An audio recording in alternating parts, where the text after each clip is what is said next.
ఆ పరువు ప్రతిష్టతో నా ఎంట్రీ సినిమా ఇండస్ట్రీకి. ఫస్ట్ నేను చేసిన సినిమా రిలీజ్ కాల, కానీ రిలీజ్ అయింది ఇది పరువు ప్రతిష్ట. అలాగే నేను ఎంటర్ అయ్యాను.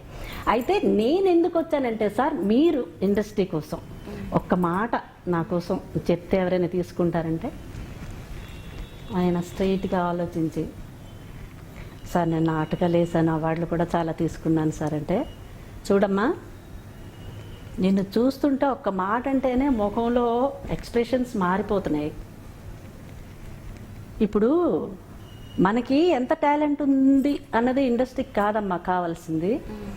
తెర మీద నటించడం కాదు, జీవితంలో నటించడం నేర్చుకుంటే నువ్వు పైనకి వస్తావన్నారు.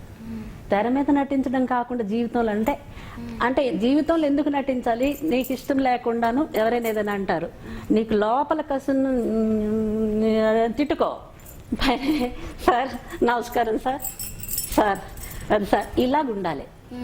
అది కాకుండా వాళ్ళకి మనము వాళ్ళు ఏం చెప్పారు, మనం ఏం చేస్తున్నాం అన్నది మనకి ఇంపార్టెంట్. ఓకే, ఇప్పుడు అక్కినేని నాగేశ్వరరావు గారు చెప్పారని ఎవరైనా మీకు తీసుకోవచ్చు ఒక సినిమాలో, నేను కాదన్ను. కానీ నేను ఎవరికి చెప్తాను? డైరెక్టర్కో ప్రొడ్యూసర్కో చెప్తాను.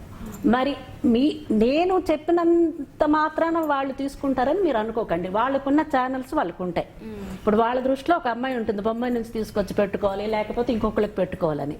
నేను రికమెండ్ చేసినందుకు, అంటే నేను రికమెండ్ చేస్తున్నందుకు నా మాటకి ఇంపార్టెన్స్ ఇవ్వాలో వాళ్ళకి తెలీదు.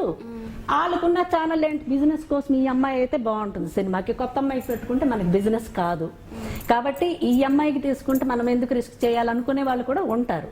అప్పుడు ఏంటి, అదే అటు వచ్చిన ఆఫర్లు రాక, నేను చెప్పిన మాటకి ఎలాగో అక్కినేని గారు చెప్పారన్నది ఇంపార్టెన్స్ ఇవ్వాలని మనసులో ఉంటుంది. కానీ వాడేంటి, ఇన్ని కోట్లు పెట్టి నేను సినిమా తీసేటప్పుడు కొత్త అమ్మాయికి పెట్టి నేను రిస్క్ ఎందుకు చేయాలి?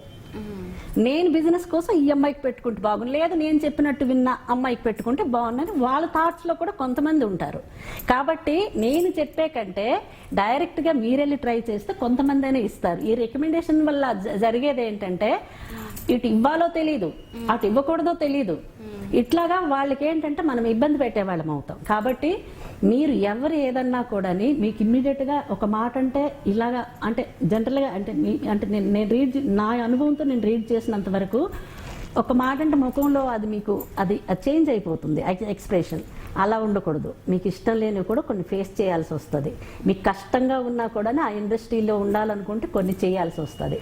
అలా అయితే ఉండండి. లేదు, నా బెస్ట్ సలహా ఏంటంటే పెళ్లి చేసుకుని సెటిల్ అయిపోయింది. లంగా ఓణితో వెళ్ళాను నేను అక్కడికి, అంటే ఊరు నుంచి వచ్చి 2 జైళ్ళు లంగా ఓణి, అది కథ నాది. అయితే ఆయన ఇచ్చిన అమూల్యమైన సలహా ఏంటంటే, మా మనవరాలు ఉంది, అక్కడ అమ్మాయి ఇక్కడ అబ్బాయి అని మేము తీసాం, మాకు ఓన్ స్టూడియో ఉంది, వాళ్ళ తాతగా నాకు ఇంత అంత పేరుంది, వాళ్ళ మేనమామ కూడా ఒక టాప్ హీరో, ఇన్నుండి కూడా ఆ అమ్మాయి నెక్స్ట్ సినిమా ఎందుకు చేయలేదు? చేయకపోవడానికి కారణాలు ఏమిటి మీరు చెప్పగలరా అన్నారు. నేనేం చెప్తాను సార్, అసలు నాకేం తెలియక మీ సలహా కోసమని నేను వచ్చాను.